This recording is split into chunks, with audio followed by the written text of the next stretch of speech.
காலத்திலே சொல்லும் பொழுது, நான் ஆட்சிக்கு வந்தால் முதியோர் உதவித்தொகையும் விதவைகளுடைய உதவித்தொகையும் 1000 ரூபாய் உயர்த்தி வழங்குவேன் என்று சொல்லி 1000 ரூபாயாக உயர்த்தி வழங்கினார். ஆனால் அப்பொழுது நம்முடைய மாவட்டத்தில் 12,000 பேருக்கு மட்டுமே உதவித்தொகை வழங்கப்பட்டது. இப்பொழுது மாதம் 29,000 பேருக்கு மாதம் 1000 ரூபாய் அள்ளி கொடுக்கக்கூடிய அரசு அம்மாவுடைய அரசு. இன்னும் தகுதியானவர்கள் இருக்கிறார்கள், அவர்களுக்கும் வழங்க வேண்டும் என்று உணர்ந்த மாண்புமிகு தமிழகத்தினுடைய முதலமைச்சர் அண்ணன் எடப்பாடியார் அவர்கள் தமிழகத்தில் மேலும் 5 லட்சம் நபர்களுக்கு முதியோர் உதவித்தொகையும் விதவைகள் உதவித்தொகையும் வழங்கப்படும் என்று அறிவித்து அரசு அதிகாரிகளை அனுப்பி, அமைச்சர்கள் எல்லாம் அனுப்பி, சட்டமன்ற உறுப்பினர்களை அனுப்பி வைத்து கிராமங்கள் தோறும் மக்களை சந்தித்து மனுக்களை பெற வேண்டும். அந்த மனுக்களை எல்லாம் கணினியிலே பதிவேற்றம் செய்யப்பட வேண்டும்.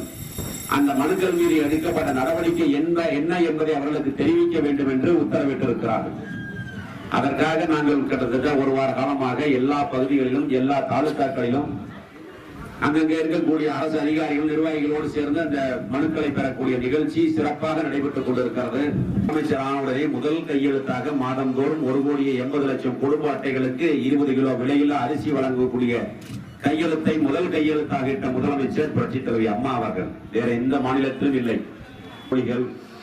படிக்கின்ற குழந்தைகளுக்கு அனைத்தையும் விலையில்லாமல் கொடுத்து கிட்டத்தட்ட இதுவரை 50 லட்சம் மாணவ மாணவிகளுக்கு விலையில்லாத மடிக்கணினியை வழங்கி இருக்கக்கூடிய அரசு இந்திய துணைக்கண்டத்திலேயே மாண்புமிகு புரட்சித் தலைவி அம்மாவுடைய அரசு என்பதையெல்லாம் மாணவ செல்வங்களும் பெற்றோர்களும் நன்றியோடு எண்ணி பார்க்க வேண்டும்.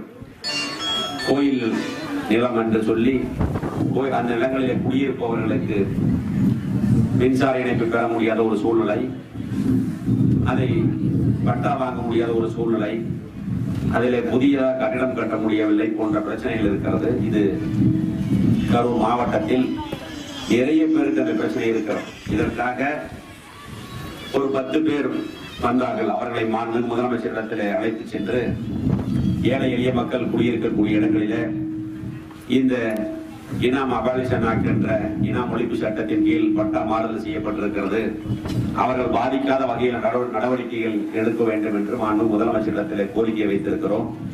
மாண்புமிகு முதலமைச்சர் அவர்களும் அதை பரிசீலித்து அரசு அதிகாரிகள், உயர்நீதிமன்றத்தினுடைய வழக்கறிஞர்கள் எல்லாம் வைத்து ஆலோசனை செய்து புதியதாக ஒரு கமிட்டி அமைத்து அதை என்ன மாதிரி பொதுமக்கள் பாதிக்காத வகையில் நடவடிக்கைகள் எடுக்க முடியுமோ அதை செய்து தருவதாக உறுதியளித்திருக்கிறார்கள். மிக விரைவில் அதற்கு ஒரு நல்ல முடிவுகள் ஏற்படும் என்பதை நேரத்தை தெரிவித்துக் கொள்கிறேன்.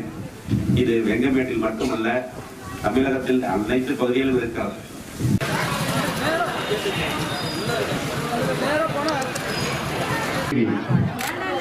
அதிகாரிகள்லாம் ஆபீஸ்ல உட்கார்ந்துட்டு மக்கள் என்பதை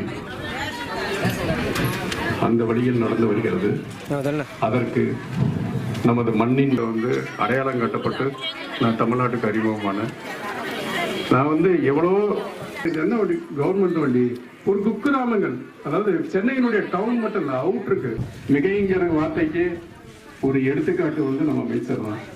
அப்படி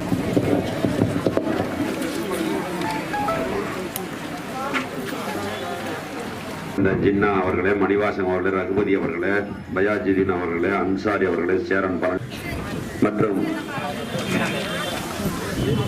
வார்டு களத்தினுடைய